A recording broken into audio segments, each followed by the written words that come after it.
स्ट्रिक्टा पल्मोनरिया एक ऐसी homeopathic medicine होती है जिसका उपयोग बंद नाक में या ड्राई कोराइजा, जिसमें खुश्क सलिस्मा जैसी कंडीशंस दिखाई देती हो, या इन्फ्लुएंजा में सबसे ज़्यादा उपयोग में लाई जाने वाली मेडिसिन होती है।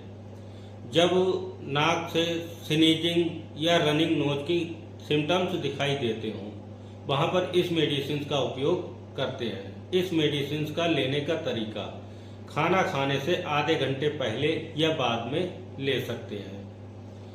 30 पोटेंसी में इस मेडिसिन को सुबह दोपहर रात में ले सकते हैं। धन्यवाद।